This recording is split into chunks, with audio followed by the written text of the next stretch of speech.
À l'Angélus de ce matin, le chef de draft, le gros Malouin a dit, les billots sont pris. Le réalisateur Serge Giguère est en visite à Toronto pour accompagner son plus récent film intitulé Le mystère Macpherson, un film qui lui a valu le prix Jutra du meilleur documentaire il y a quelques semaines. Le film sera présenté dimanche à 15h30. C'est un petit peu comme une poupée russe, ce film-là, parce qu'il raconte l'histoire de l'artiste Martine Chartrand, qui accompagne la création du film d'animation de Martine, qui, elle, travaille sur une chanson de Félix Leclerc, celle qu'on vient d'entendre, Macpherson. On va de découverte en découverte dans ce film-là. Un film qui a commencé comment pour vous, Serge Giguère? À quel moment vous êtes entré dans cette histoire fabuleuse? Ça commence à peu près sur un coup de tête, parce que je connais, en 2002, je commence le film au mois de mai 2002, et puis je connaissais Martine, je travaillais à l'ONF, je faisais une résidence à l'ONF les 3 années auparavant. Alors je connaissais son travail, elle avait fait un autre film avant qui s'appelait Âme noire, toujours avec la peinture sur verre. Ouais. Et puis, je la trouvais sympathique, tout ça.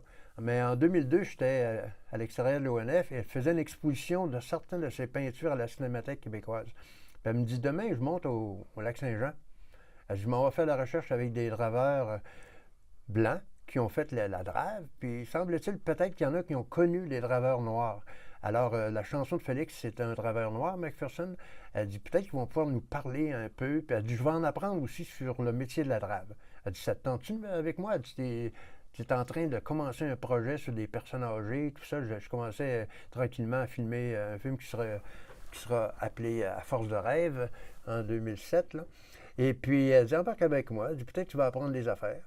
Fait que j'embarque dans l'auto, puis là, j'ai tourné ma caméra sur elle. Elle dit non. Elle dit là, ça va faire, là. C'est pas moi que tu t'en viens filmer, on s'en va filmer les gens là-bas, là. Ça. Bon, c'est correct. Mais c'est comme ça que ça a commencé, sur un coup de tête, mais c'est vite devenu plus une relation sur sa quête. Oui. Sur sa quête, elle, pourquoi tu fais ça? Pourquoi... Alors, les questions sont venues, tout ça, puis là, c'est là qu'elle m'a expliqué que cette chanson-là lui trottait dans la tête depuis 30 ans. Quand une petite fille adoptée, Elle est d'origine, oui. Elle est noire de par son père, haïtien, puis sa mère blanche, mais elle était adoptée par une famille blanche. Elle dit, quand on montait en Abitibi, on arrivait à Mont-Laurier, là, on voyait les draveurs, tout ça, puis à un moment donné, on a entendu ça à la radio aussi, la chanson de Macpherson. Et puis là, je me suis demandé, tu sais, Macpherson... qui c'était, tout ça.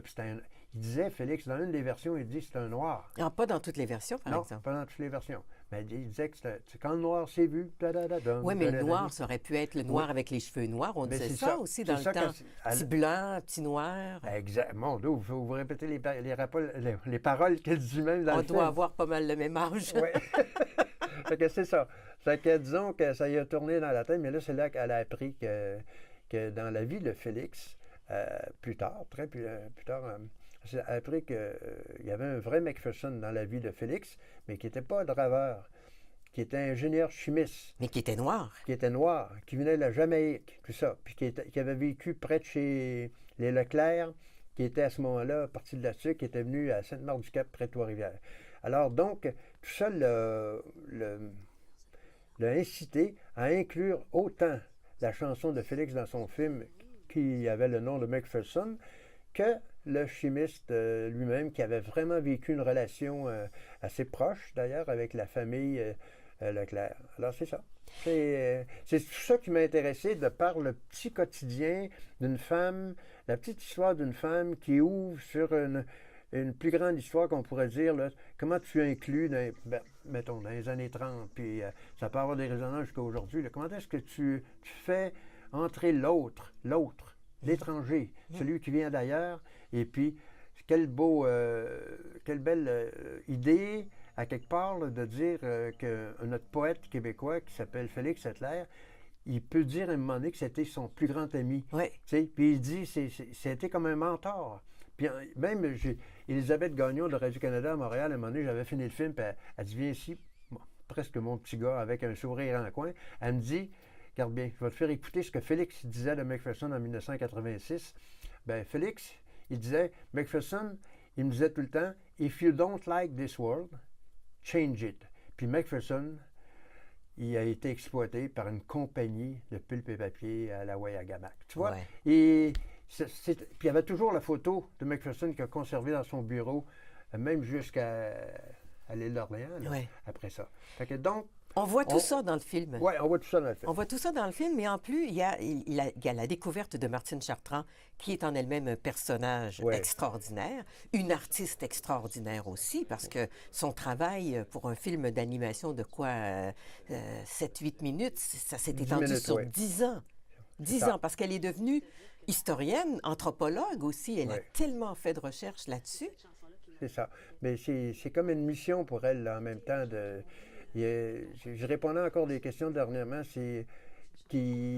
On la voit dans le film à un moment donné qu'elle rencontre des jeunes Haïtiens de la Maison d'Haïti de Montréal. Puis elle rencontre des jeunes Elle va en étudiants Jamaïque aussi. en Jamaïque, où est-ce qu'elle rencontre des jeunes étudiants qui ont étudié à la même place que le Jamaïcain McPherson, la Walmer School. Et puis elle, pour elle, c'était important de transmettre ça, un peu sa vision, puis sa propre histoire qui rejoignait celle de McPherson. Donc, pour elle, elle est toujours en quête d'identité dans ses films. Son premier film, spécialement, était là-dessus, entre autres. Là. Et puis voilà.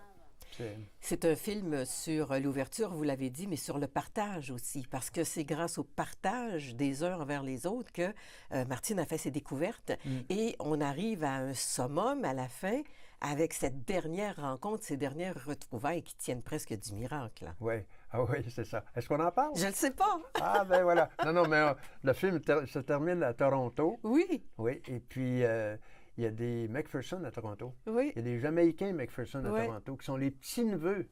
Et puis un matin, Martine, tu sais, les gens aujourd'hui vont sur Internet, puis bon, ces McPherson-là, ils ont vu qu'il y avait un film qui se faisait à l'ONF sur Frank Randolph McPherson.